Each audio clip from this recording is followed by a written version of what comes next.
large appliances. There are two types of 120 volts outlets: 15 amp and 20 amp.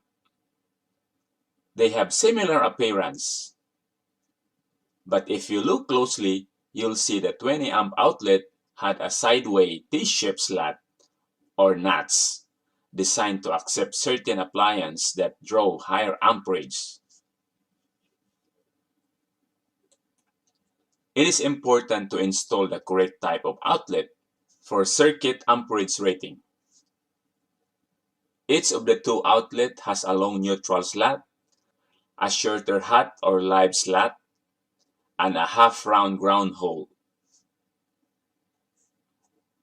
This is a 15 amp receptacle outlet served by a 2-wire 14 gauge cable with ground wire. This type of outlet is found mostly in living room and bedroom wall outlet. Now let's proceed to 20 amps 120 volts receptacle outlet. This is a 20 amp 120 volt receptacle outlet. It's usually found in kitchen, bathroom, and laundry room. A 20 amp receptacle outlet like this served by 12 gauge cable with ground wire. And this is how you connect the wires. Now let's proceed to 30 amp 240 volts dryer. Our example here is my tag dryer. This is a NEMA 14-30R dryer receptacle 4-prong outlet. A 30 amp receptacle served by 4-wire 10 gauge cable, and a 30 amp full-size double pole circuit breaker.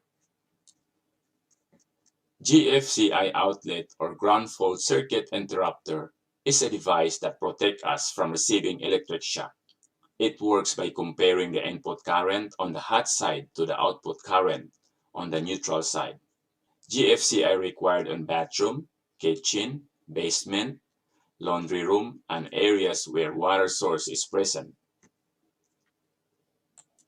AFCI stands for Arc Fault Circuit Interrupter and is required for all 15 and 20 amp power outlet in family room, living room, bedroom, closet, hallway, and similar room.